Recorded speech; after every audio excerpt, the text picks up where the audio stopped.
Amazing person, amazing guru. Yeah. And so I'm enjoying each step here. And I think I have to return many times. We visited 3 days ago. We went to a place nearby where there's a guru and sadhus living there. It's amazing. First of all, it impressed a lot us because the place is tiny. Everything is clean, more than this hotel for sure. And the simplicity they live in and the devotion is so thick. You can feel that everywhere. It's amazing. I was so moved that I don't know why, but my heart asked to stay there for the night, and they have allowed me to be there. So I had dinner with them. I woke up with them very soon, very early in the morning. Could see the sun, the first prayers also. So the day before we could do the arati together.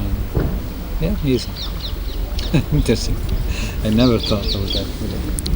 It's happening.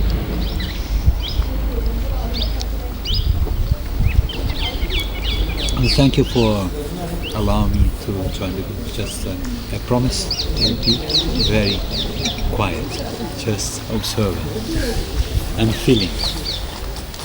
No, in fact, it would be even better if you talk, if you speak. Okay. So, thank you.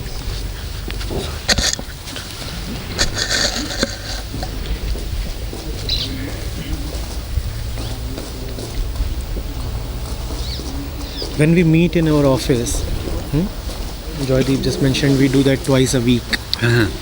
So when we meet in our office, our discussions, all deliberations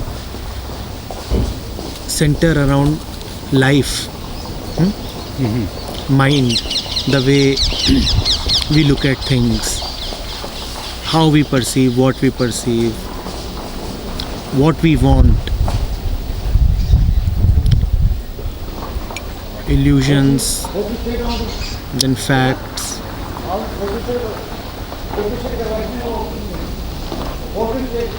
The light of truth. And then to aid us in these discussions, we take texts from all times and places. So we pick up stuff from the Oriental traditions. We have the Vedantic tradition, we have the Buddhist tradition here, then we have the Taoists.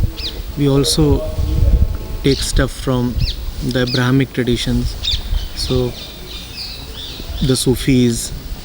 And the Sufis also. The Sufis, yeah. And obviously the Bible.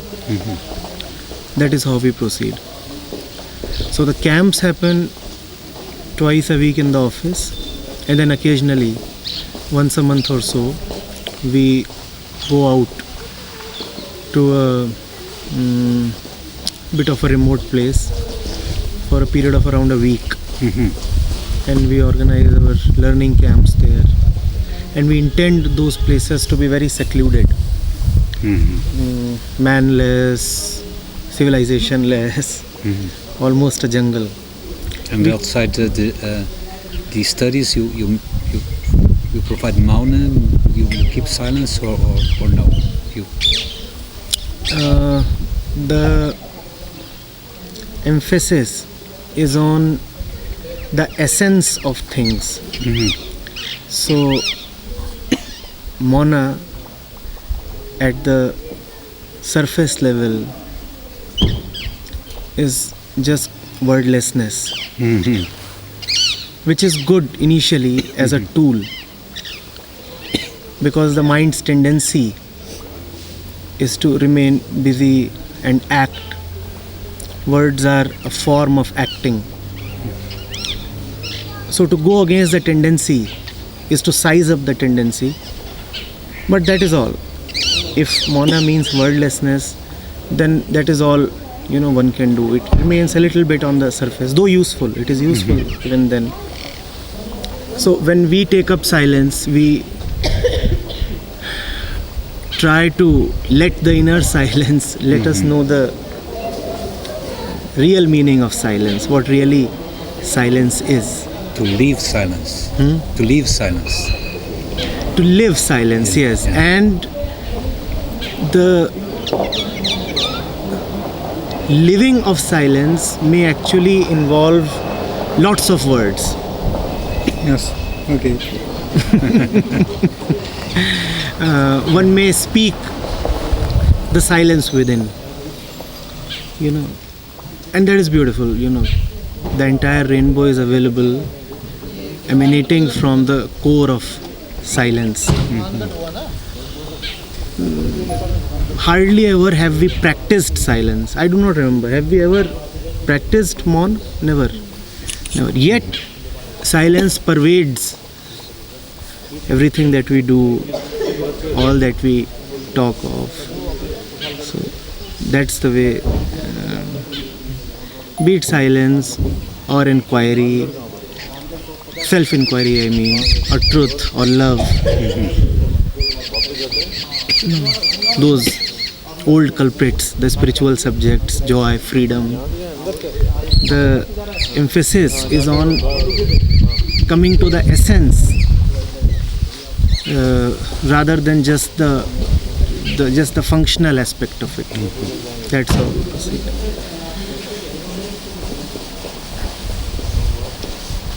You see, what happens is that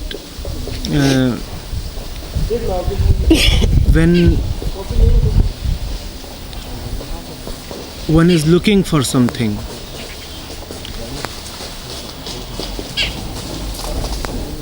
then it pleases the mind if one gets that thing quickly in a form, in a way that is apparent to the eyes and the rest of the senses. It pleases the mind because it is an indicator to the mind that the search has fructified. I'm looking for love, let's say, in my life. I'm looking for love. And I come across a person who promises me love. And that is happening all over the world. With young people, every time, every day, with the young and the old alike. Now it pleases the mind. I was looking for love and I got love in a very formal, in a very visible, in a way that I can touch and feel. I'll be quickly impressed. And I'll want to state and declare to myself that I have been successful, that my search has yielded results.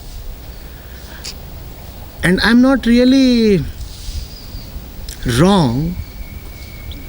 It's just that there is much more to it. Much more to it. The form is always a fraction of what the formless has to offer. Even to say that it is a fraction is to bring the form to the same dimension as the formless. So we can't even say it is a fraction. It's impossible to talk about. Yes, wonderful. Now, similar is the case with freedom or anything. World over, people are looking for freedom. We have had this incidents in France, and people are talking passionately about the right to freedom and freedom of expression and such things. And you have so much turbulence in the world around the central topic of freedom. Now, what is this freedom that we all want? I'm pretty sure in your country also, there are lots of discussions and movements and things happening around freedom. A lot of politics must be centered around freedom, in economic policies, in the way the society is moving. Freedom must be an important, even within family. How much freedom do kids need to have? Parents are talking about freedom, spouses are talking to each other, freedom. But what really is freedom? We all are so concerned about freedom. What really is freedom? Now there is a kid. He wants to have pizza.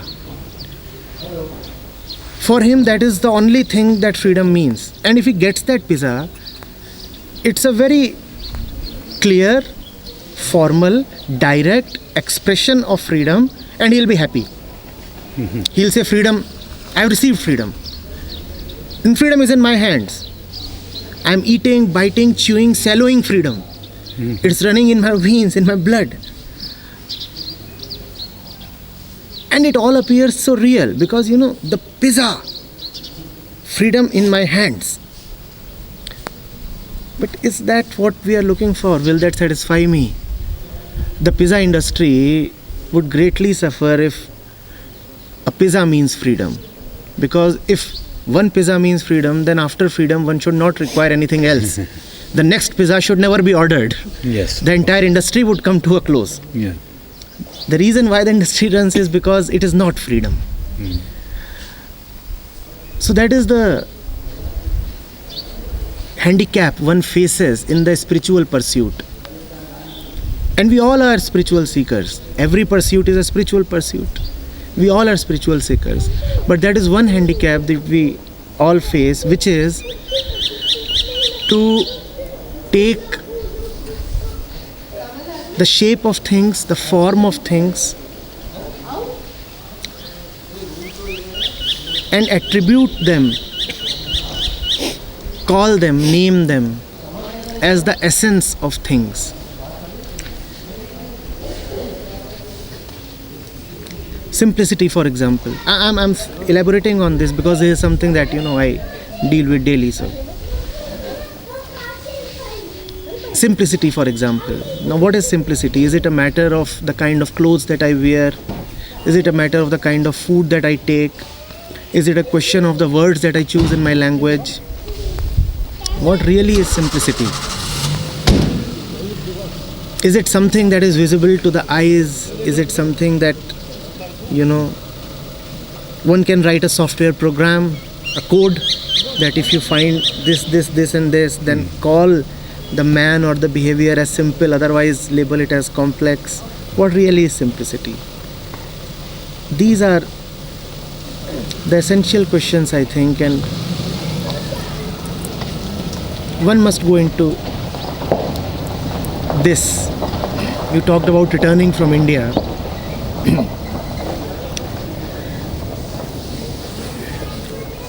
India is really not a geographical entity, let alone a political one. India is the name given to understanding, to going to the essence of things. So if you are really probing deep, you can never go away from India. You may take the flight, you may reach home, yet India will be with you. I will, for sure. For sure.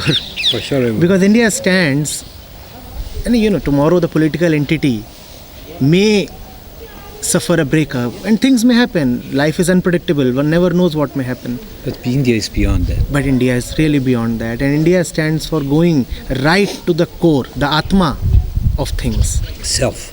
The self. The self. And everything has to be seen in light of the self. If I have a meaning for a particular experience, not associated with the self, the meaning is not really coming from the self, the meaning is not really associated to the self, then I have to be careful as to what really is happening.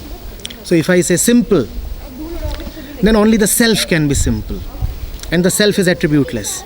I cannot call any attribute as simplicity. I would say that there are 7.5 billion people on Earth. Yeah. Probably simplicity means 7.5 billion different ways of finding that. So when we try to describe things that are not describable, we fail. But for each person, probably simplicity is there. But to separate the mind, which is looking for simplicity, and the self is the question. Yeah. And I think the self is not looking for simplicity, is not looking for nothing. The mind is. The mind is naming, India is naming you, me, us, the grass, the dog, everything. And I have learned in my life, if I'm correct, please tell me, that whenever I appreciate something, I have to really appreciate it deeply. But whenever I give a name or say simply, oh, what a beautiful sunshine, it lost his power, his meaning, his true meaning, because I put words on that, and words come from the mind.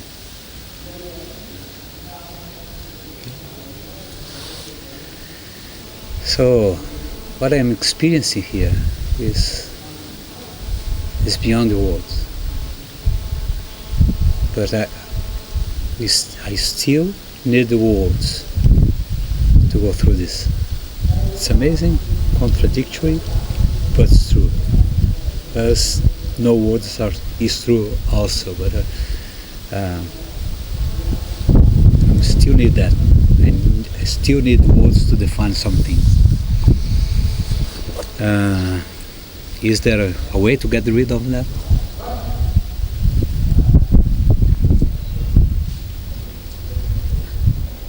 A way to get rid of the mental the need of words to define things. There is a way to get rid of the need to use words, but obviously there is no way to get rid of words themselves. Mm-hmm. The need to wordify, the need to put everything in language, that need is the need of the ego to bring all within its own domain. Yeah. You know, like someone trying to lay his dirty hands on everything. I'll spoil everything. And the whole thing here is so arrogant that it doesn't want to leave anything untouched. Yeah. So the essentials, the fundamentals, the beyondness, even that is not spared. It wants to name it, codify it, systematize it, give a causal interpretation to it, and ultimately say that I understand. And ultimately, after doing all of this, naming, coding, ascribing a cause, ultimately it wants to say, I understand. It doesn't want to live in mystery. It doesn't want to live in the sheer mysticism of being. This is real Mauna. Yeah. The ego reconciling to its limitations. Not that I don't want to use words, it's just that I know that it's impossible.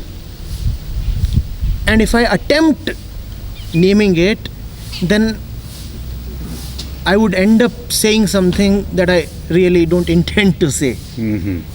That would probably be silence.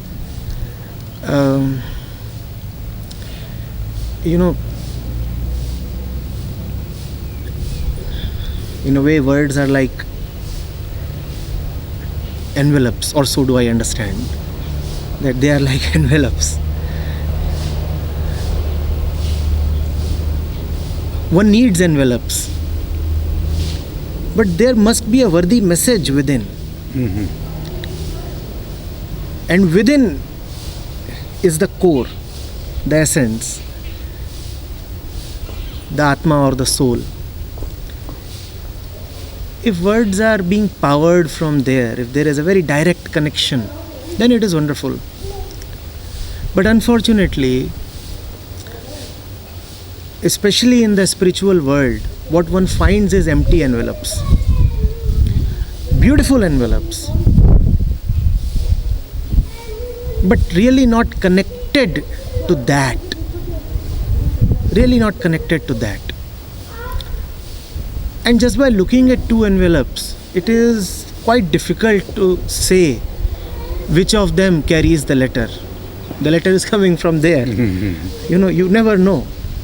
Just by looking at the envelope, which one is empty and which one is carrying the message.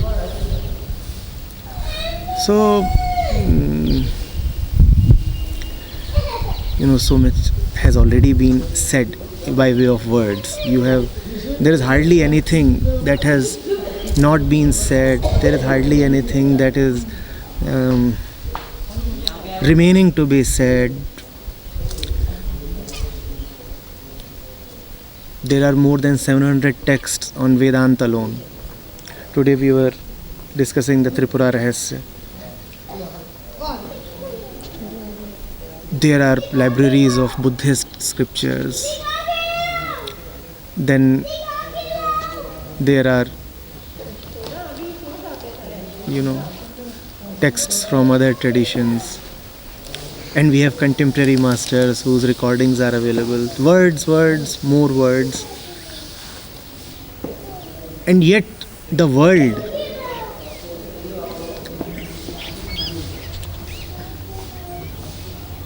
is full of suffering. Won't you agree that words are more available to the 7.5 billion population today than it were ever in the history of mankind? You have the internet today. Economically, the world's population is better off today than it was ever in our history. There is so much accessibility. If the text is in Sanskrit, today it has been translated into 20 other languages. So words galore. You ask it and the word is available. And yet the world, the sansar, is such a hell. Yeah. Just that. Yeah. Mostly useless, sometimes even misleading. We all know that so much of violence today attributes itself to the holy word. My religious text says this, so I am fighting a war. Yeah. It's a very interesting thing, the word might be there. First thing is the word coming from there? Second thing is, even if the word is coming from there, who is reading the word? Who is interpreting the word? Who is interpreting the word? And whenever we read, we interpret. We can't read without interpretation. In fact, the word hardly means anything without interpretation. So the word is a symbol which carries something underneath it. So I have a mind that is wanting. There is a sense of incompletion within. I am caught in my patterns, habits, conditioning. And I might read the holiest of scriptures. What will I make of them? And will I not utilize the best of words and their most accurate translations to my own petty profit? The translation might be accurate. The word is holy. The Son of God himself uttered the words. But what will I do with the word? So, it's a very strange thing with words. Yeah, I agree. I think that's why we begin with the silence. Yes. But even in silence, what happens?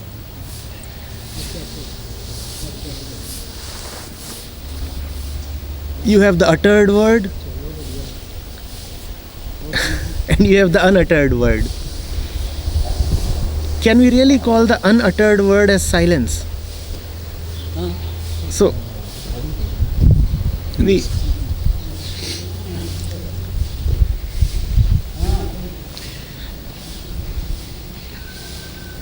when you went down south, could you go to Arunachalam, Ramana Maharshi's ashram? Ama Ashram. I stayed there for a while. No, not that one. No? Ramana Maharshi. No. You couldn't go not. there. Yeah. India requires at least 100 lives to visit all. It's amazing, and the sacred places are in such a number that it's a challenge. It's a challenge to choose where to go. This was just the beginning. Yeah, I'm sure.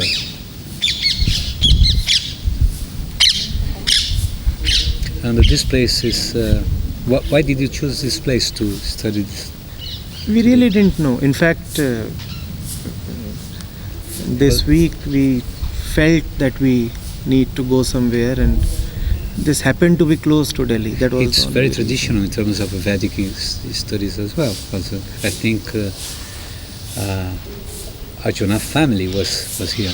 There is a temple that was supposed to be built by the Arjuna's family there. So yes. it's amazing. But India is littered with these everywhere. I mean, every 5 kilometers you will find something left by the Pandavas. Draupadi might have dropped an anklet, or Sita might have missed a nose ring or something. It's amazing. So India is that. Yeah, it is there.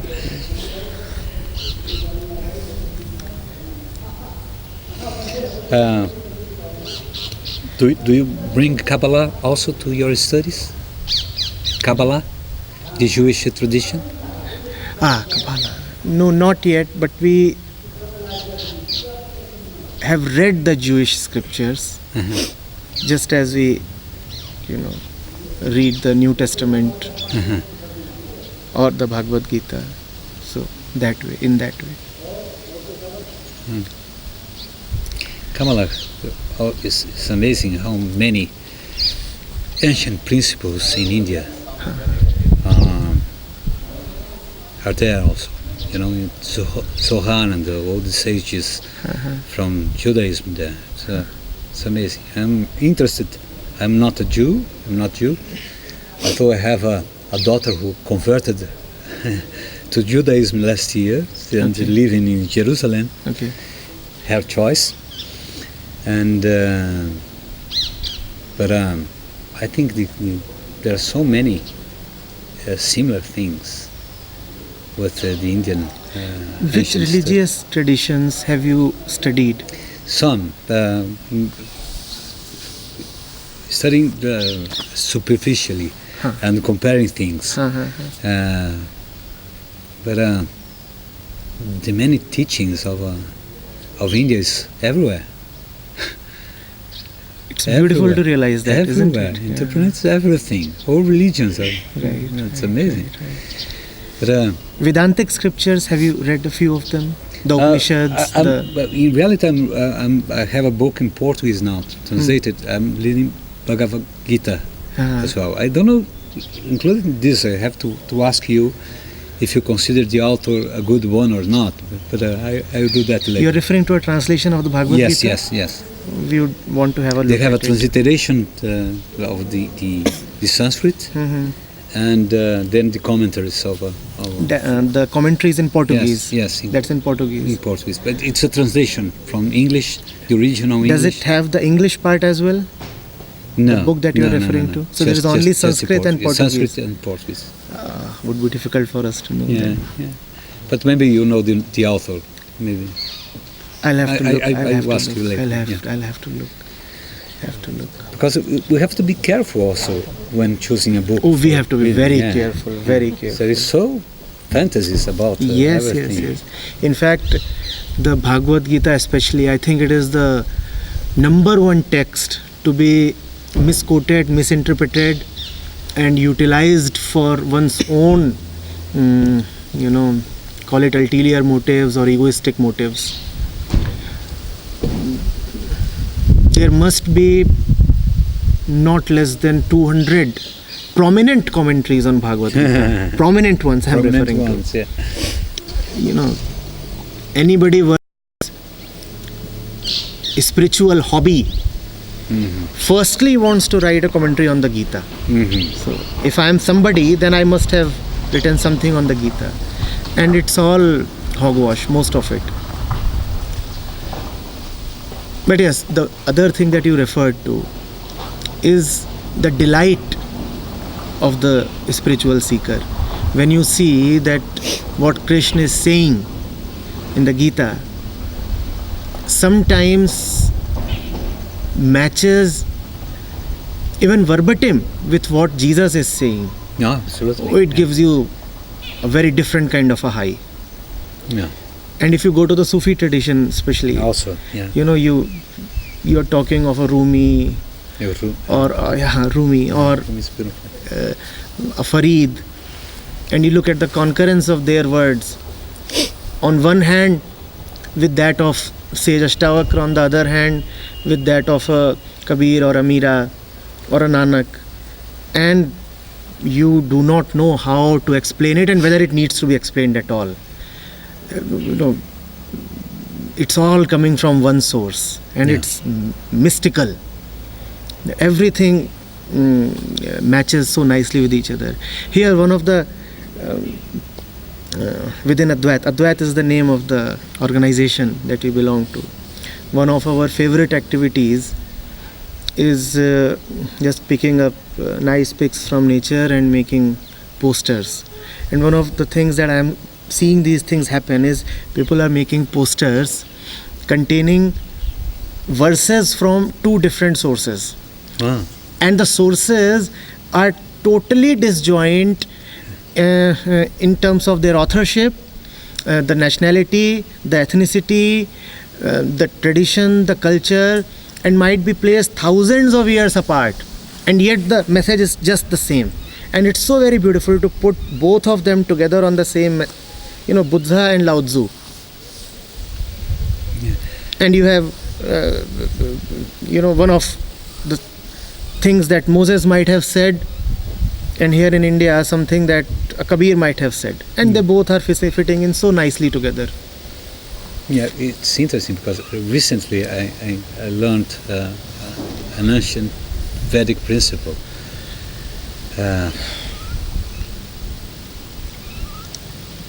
Aneka jema samprapta karma bandhana vidahine atma ajnani danena tasmai guruye namaha, something like that. Guruve namaha. And it says, the past influences will be burnt under the fire of self-knowledge. Jesus said that you know the truth, and the truth will make you free. The truth shall set you free. Yes. Set you free. Yeah.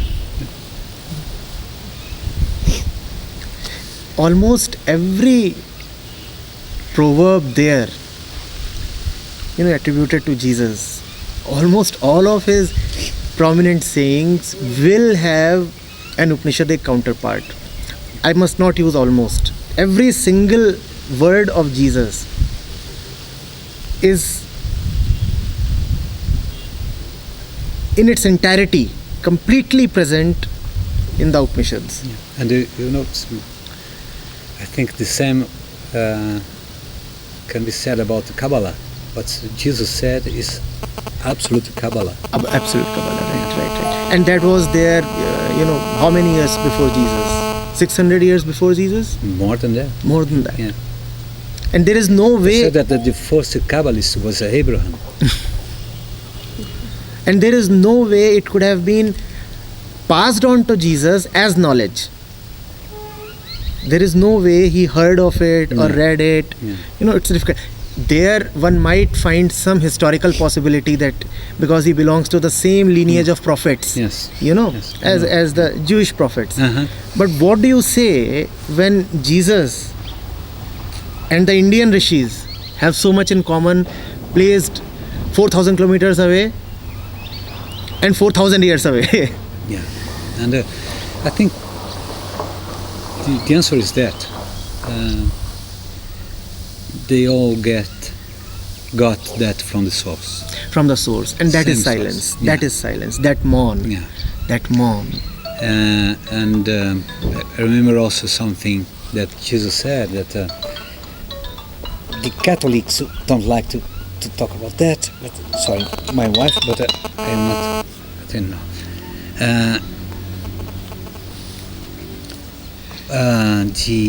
The Catholics don't like to say that, but Jesus never said he was God.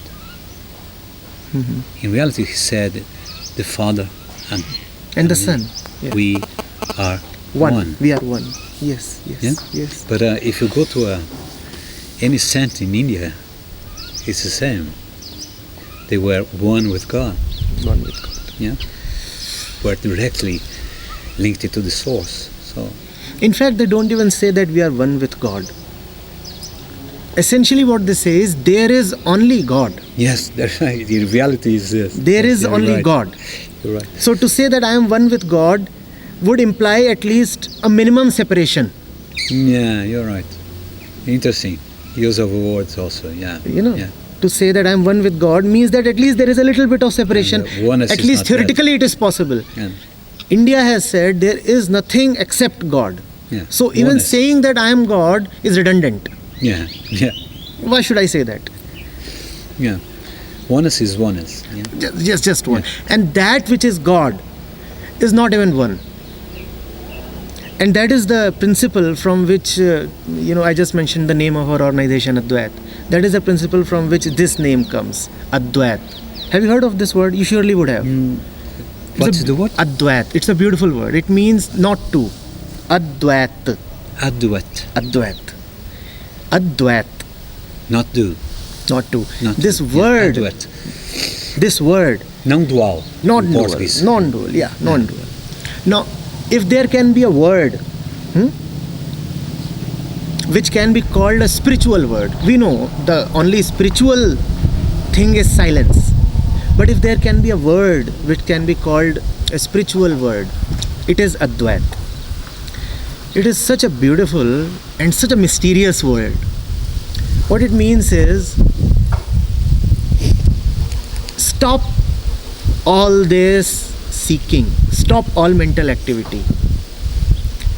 2 means counting. 1, 2, 3, 4. The moment you say 2, it means counting has begun.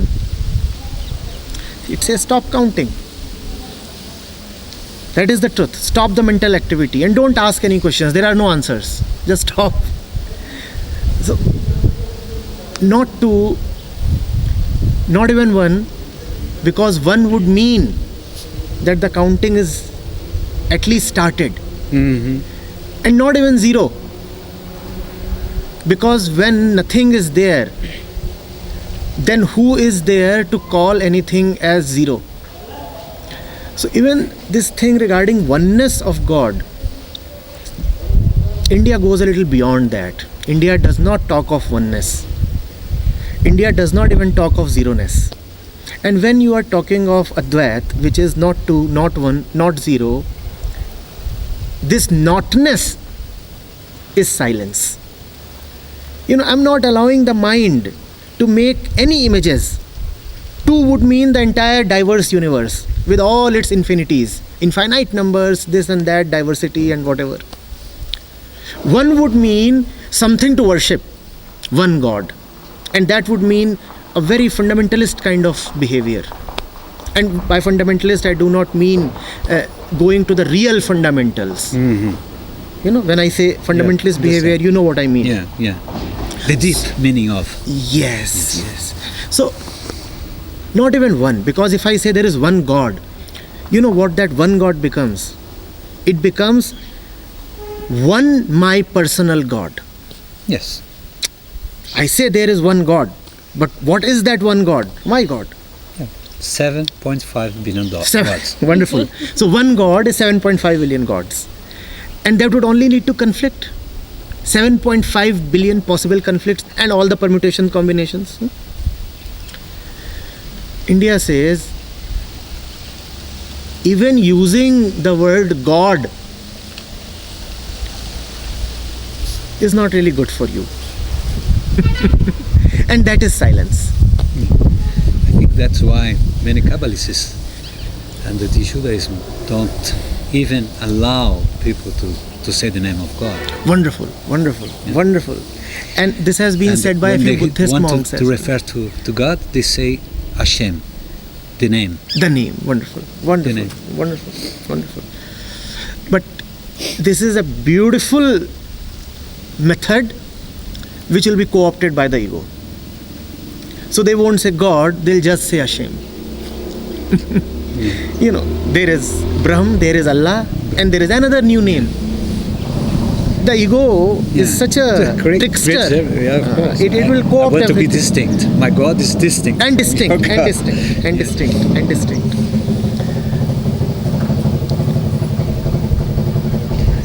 But how do you see, if you allow me to answer? I see in India that devotion brings God so close to people, and it's almost material.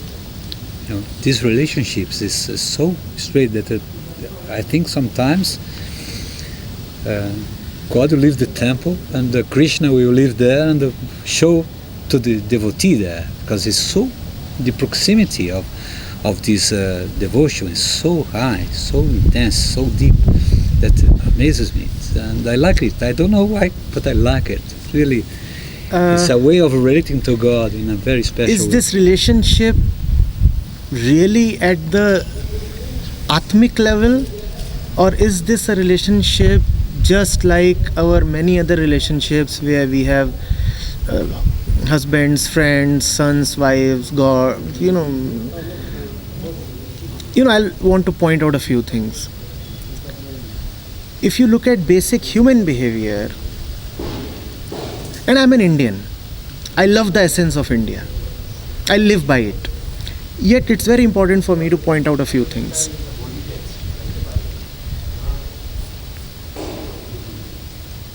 The geographical area that worships Krishna most, you mentioned a Krishna temple, so I need to talk about it. The Agra, Mathura, Vrindavan area, have you been there? No. That is the seat of Krishna worship. It's not very far from here. In fact, just maybe 150 kilometers. Is also a geography where you would find that the gender ratio at birth is probably 900, probably even lower than that. So, one or more out of every 10 girls that are being born are not even being born. They are being killed before being born. Feticide. Mm-hmm. And that whole geographical area is full of Krishna worshippers. So, is it possible for a man to have intimate relationship with God and yet indulge in stuff like these?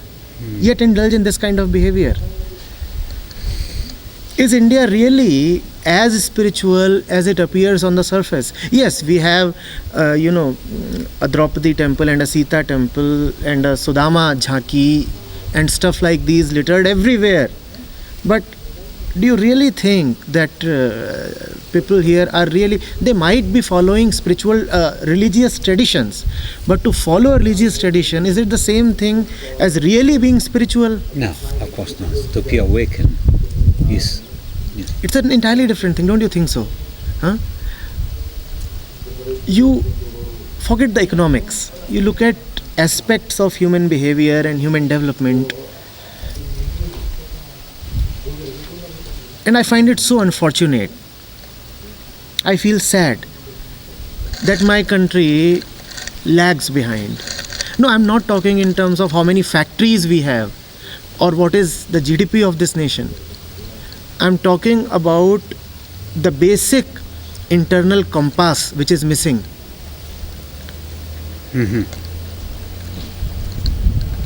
In terms of being open to newness, in terms of not being afraid,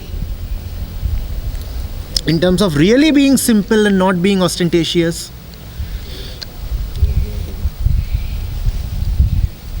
I don't know how that sounds to you, but here is an Indian really asking you, is India really spiritual? The world knows India is spiritual. All over the world, India is the spiritual capital. Anybody who wants to experience what it means to be blissful or is pursuing moksha or nirvana would end up coming to Varanasi, or Bodh Gaya. Oh, and we have hundreds of places like these. But does the behavior of Indians, their entire mental makeup, testify that they are spiritual people really? Dancing in front of a Krishna statue is one thing.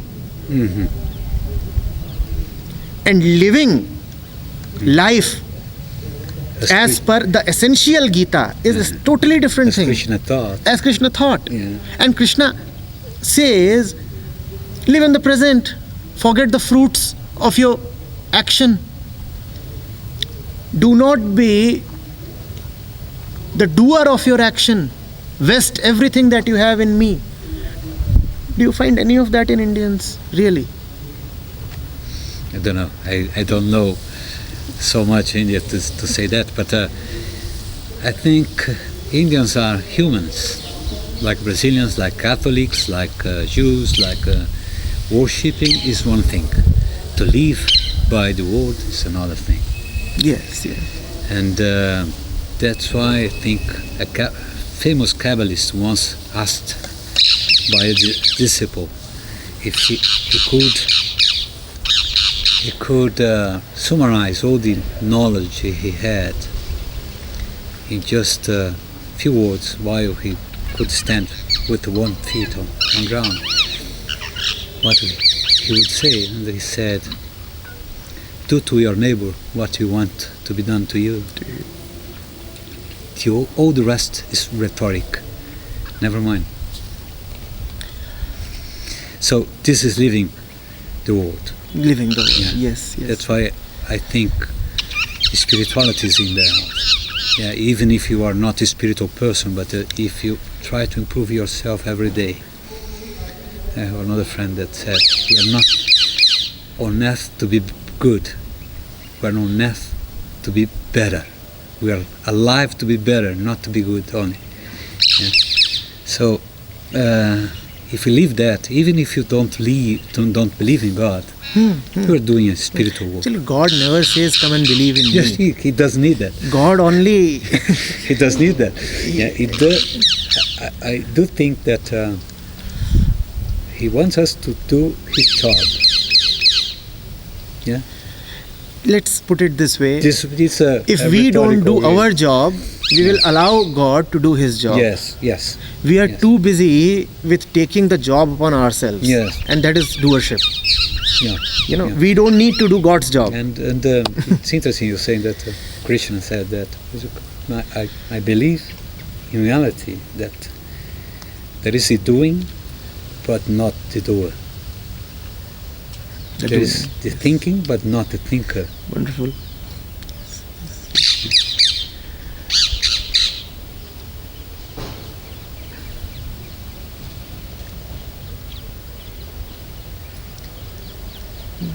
Have you read Lao Tzu? Some.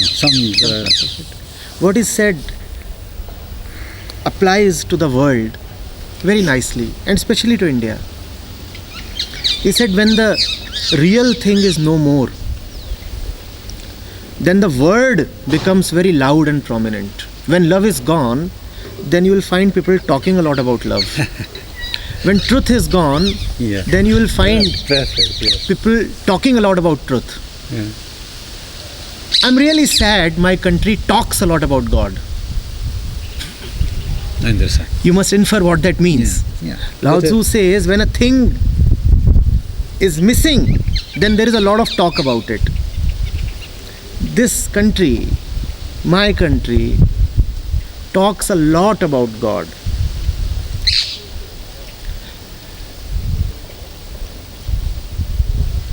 We have had the deepest meditators here. We have had the most intelligent spiritual masters. That is real India. And when one looks at the travesty that we have become today,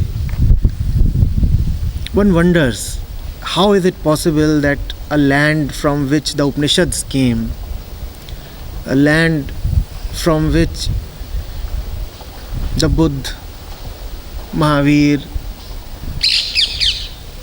and hundreds of other religious traditions came. More recently, we had the Bhakti saints and we have had Sikhism.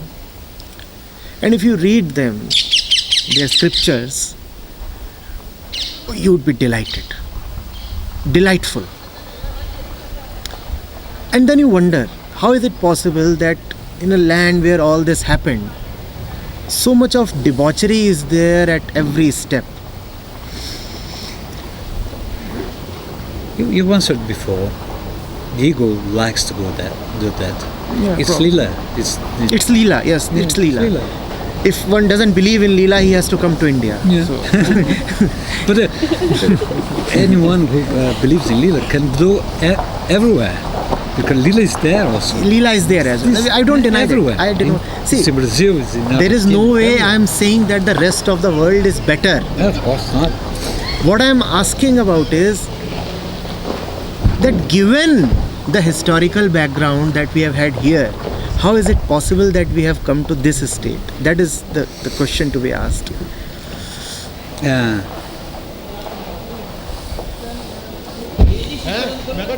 I think there is no answer for that, really. But just hope. Yeah. Just hope for the world. Because there's so wonderful things happening in the world at this moment. But there are so awful things happening at the same time. That we just have to hope. But I'm absolutely I think conscious that I can't change anything. I just can try to change myself. To be better today than I was yesterday. And to better tomorrow than I am today. What does this mean, being better to you? To be better, to be conscious of my relationship. Self-awareness. Yes. Self-awareness? Yes. And pray that one day the real Atma meaning will be my consciousness. I will reach the true meaning of self and self-realization. That's it. But at the same time, we are all together for a reason. And I have a fellow. But we must never try to know that reason. We must never try to know that reason. Never. Yeah. Because that reason itself comes from that silence. Yes. Only he really knows. Yeah. But I think I have to consider each person like someone who God sent to me. Yeah? When I listen to you now, I'm listening to God talking to me. And I see all the eyes turn to me. I see the God's eyes look at me. with his compassion. And, No, not his love. God's eyes look at me. God's eyes look at himself.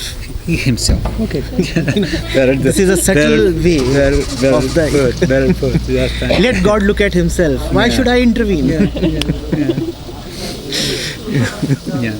Great. Good. It's wonderful, no? The way India looks at it. That's why I love my land. Let God do whatever He wants to. Yeah. I will just relax. In India, relaxation is of supreme importance. No other people have given relaxation so much importance. India says just relax, chill. Chill. There's nothing to be done, just chill.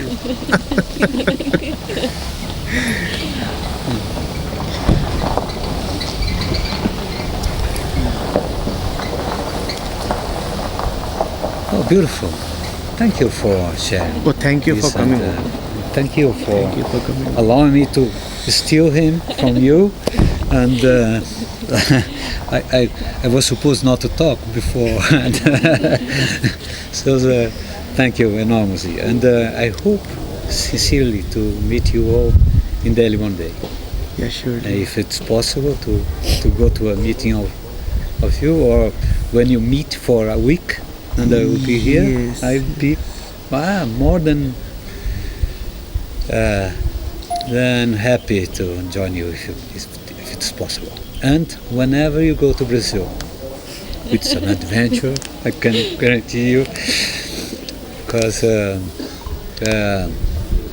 it's my country. I have to respect it, but it's a mess. It's really a mess. But whenever you go to Brazil, it will be a pleasure to have you at home. I live in the mountains, not far from the sea, 1 hour far from the sea. Beautiful part of Brazil in the south, a state called Santa Catarina. My city is a huge city, like here in India. We have 3,000 inhabitants. It's a small village, really. It's a big territory, but a very small, very few people living there. And it will be my pleasure to have you all there. Maybe one day, international seminar from Vedic scripture there. Yeah? Surely, It will be surely, wonderful. surely. Or to join Kabbalists, Christians and Indians in the thinking together. Why not? Sure. Why not? Thank you all. Thank you all for. So, Thank you. I feel blessed here. Really, I have received so many gifts here in India in terms of learning, be with wonderful people, very conscious people. I'm blessed. God loves me. Himself. He loves himself. yeah, exactly, because he loves himself, so he loves me. Great. Are you leaving today? I understand. Yeah, we'll have to leave. Tomorrow we are meeting around 1,000 college students. 1,000. 1,000 actually. Beautiful. So, can you elaborate a little bit about your activities there? Yeah, it's a group. It's a Yeah. school. What is? Yes, What is it would be a pleasure to do that. You see, most of the people you see here, in fact, everybody you see here is a teacher. Mm-hmm. We are life education teachers, all of us. So, specifically tomorrow, what happens is there are around 1100 students divided in around 30 groups. So, 35 students in each group. And one teacher takes care of them, and they are with us for 5 to 6 hours. And what is the topic of a day's activity? So one day, for example, we'll deal with last Saturday I spoke to them about what is being sure. What is this thing called being sure within, the inner sureness. The inner sureness.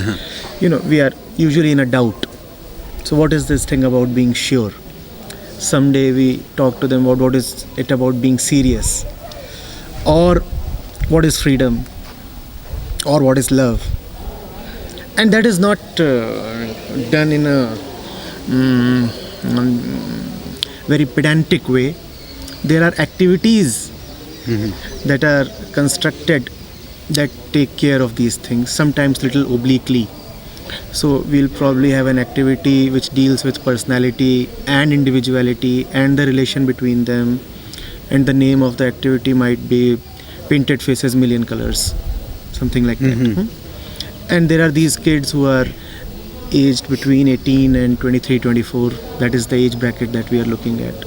So and that they are obviously at a very important stage in their life. Every stage is important, but for them it becomes more important because in India certain decisions are still quite sticky, in fact irreversible. The decisions that you make regarding your career, livelihood, how you choose your spouse are more important in India than probably elsewhere. So we are lucky that we are able to deal with those kids at this stage in their life. And Are you teaching them also to think? we are teaching them to provocative yes, actions. yes. Those who can't think, we provoke them to think. Those who think too much, You slow down. yes, enough. Stop Yeah. thinking. Stop.